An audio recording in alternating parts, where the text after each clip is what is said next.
I want to be the kind of person who does the right thing. And I don't just mean the big things, where right and wrong are obvious and easy, but I mean the small things, the subtle, unnoticed things, like helping my neighbor when she's shoveling a driveway. You know, what I do when no one's watching. Because it's so easy to let those small things slip away. And it's those endless choices that we make every day that shape us and the kinds of people that we are. But this has started to change for me recently because I've started to believe different things about myself. Now, a friend of mine gave me insight into the story about Jesus and his disciples that I'd heard before, but it's just taken on whole new meaning. Jesus' disciples are in a boat. And it's the middle of the night, and they're trying to get across the lake, and the wind is blowing, and it's getting choppy, and Jesus comes walking out to them on the water. Now they think he's a ghost. So they're like, Jesus, is it you? And he says, yes. And one of them, Peter, gets out of the boat and starts walking on the water towards Jesus. What is Peter thinking? And why does he believe that he can walk on water? Now, what I've come to realize is the story makes way more sense if you understand the background. Jesus is a Jewish rabbi with Jewish disciples living in a first-century Jewish world. Now, Jesus grew up in a region called the Galilee, and the Jewish people in the Galilee believed that God had spoken to Moses, one of their great historical leaders, and had given him the first 5 books of the Bible. They called these first 5 books the Torah. Torah means like teaching or instructions or simply the way. And so Torah was the center, the foundation of their lives, and it was the focus of their educational system. So most Jewish boys or girls around the age of 6 would go to school for the first time to learn the Torah. It'd probably be held in the local synagogue and be taught by a local Torah teacher who was a rabbi. This first level of education was called Beit Sefer and lasted until the kid was around 10 years old. In Beit Sefer, most kids would memorize the Torah and by the age of 10 have the Torah by heart, every word. Genesis, Exodus, Leviticus, Numbers, Deuteronomy, memorized.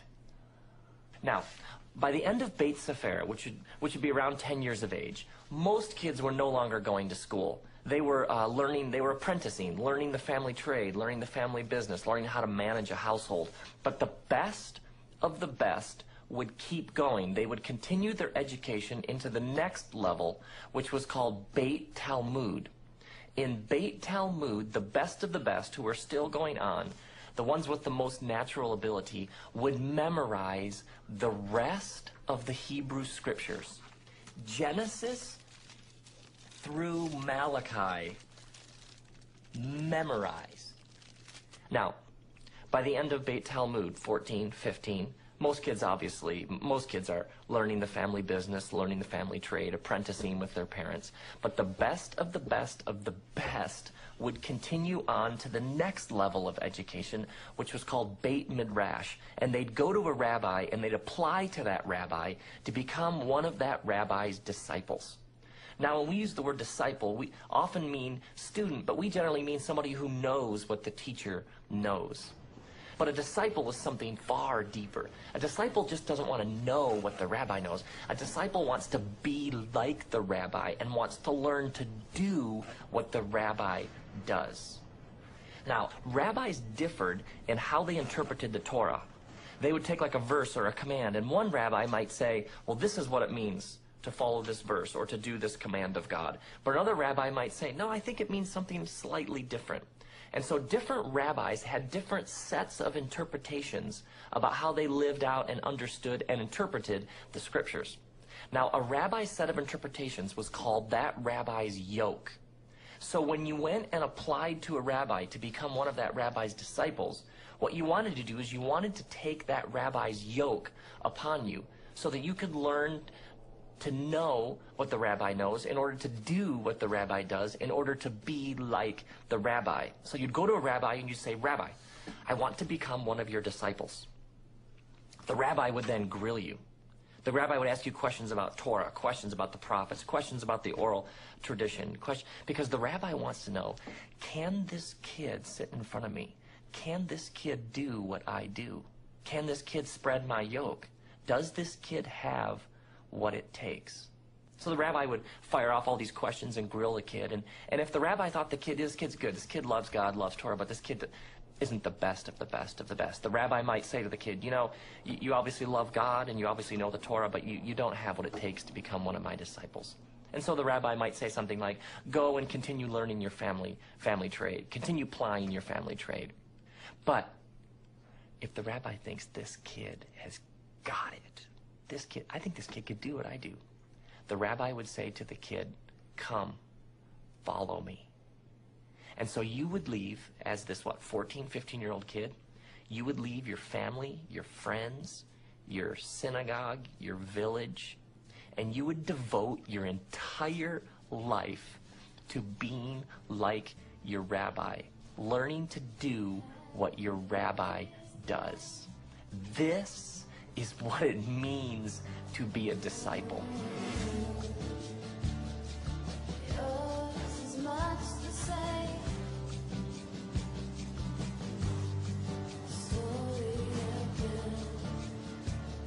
So, a rabbi comes to town, a powerful rabbi. He's got like his little pack of disciples with him, and they're doing everything they can to keep up with him because they've devoted their lives to doing what their rabbi does. So if you're a disciple, by the end of the day with your rabbi traveling on these hot, dusty, dirty roads, you've got whatever your rabbi stepped in just caked all over the front of you. And so this saying developed among the wise men and the sages that you would say to a disciple, you'd say, may you be covered in the dust of your rabbi.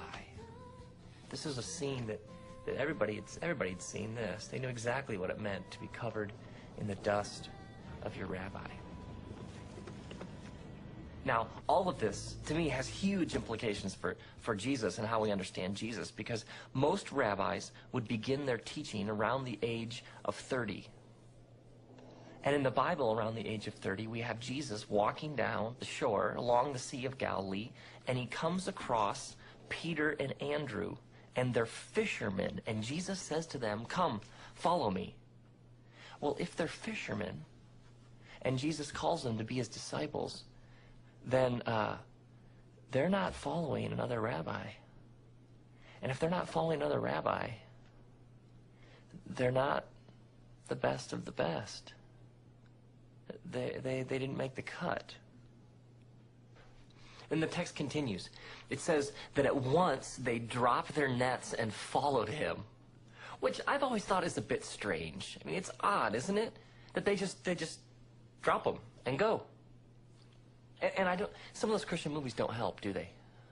I mean, it's like Jesus comes down the beach and he's in this white bathrobe and he has this light blue beauty pageant sash on, and his hair is blow dried and he's Swedish, and he calls the disciples and they're kind of these robots.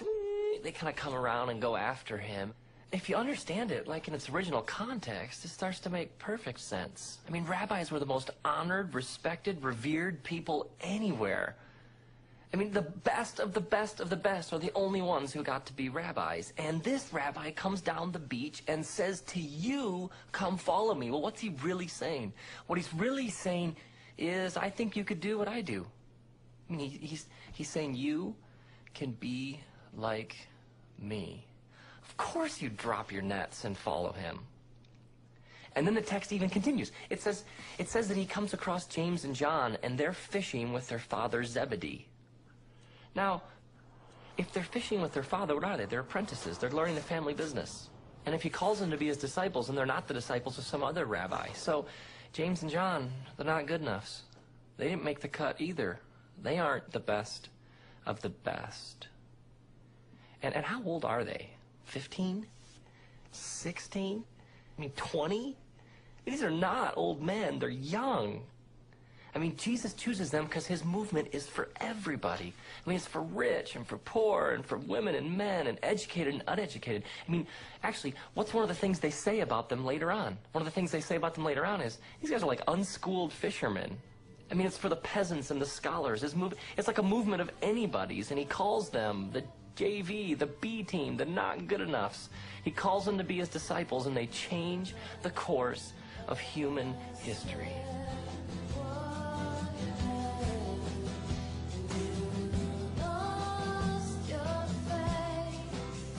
So back to the walking on water thing. You have this boat full of anybody's, and the water's choppy and the wind's blowing, and they're terrified because this Jesus comes across the water to them, and they think he's a ghost. And then Peter says, well, if it's you, then tell me to come to you. Now, why is this Peter's first response? Why is Peter's first reaction, if it's you, then tell me to come to you? Because he's a disciple. He's oriented his whole life, devoted his whole life to doing what he sees his rabbi doing, learning to be like his rabbi. So he sees his rabbi walking on water, and what's the first thing he wants to do? I want to walk on water too. I want to be like my rabbi. And so Peter gets out of the boat, and he starts walking on the water, but he starts to sink. And he yells out, Jesus, save me. And the text reads that Jesus immediately caught him and said, you of little faith, why did you doubt? Now, I always assumed that Peter doubts Jesus, but Jesus isn't sinking. Who does Peter doubt? He doubts himself. He loses faith in himself that he can actually be like his rabbi.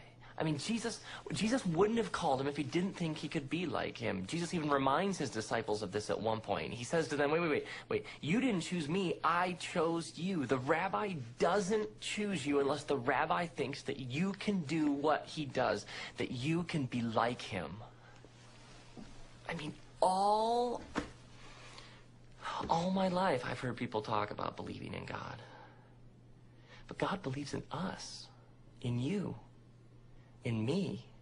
Faith in Jesus is important, but what about Jesus' faith in us? He must have faith in us because he leaves it all in the hands of these disciples. And what's the last thing Jesus says to them? He says to them, now you go and make more disciples. He leaves it all in the hands of these anybody's, and they do it. What if we can actually be the kinds of people that God created us to be? What if he actually believes that? What if he actually believes that we can be the kind of people who live like Jesus lived? And the kinds of people who take action because we're aware of all of these endless opportunities around us all the time for good, for beauty, for truth. Jesus has faith that you can follow him and you can be like him. He believes it.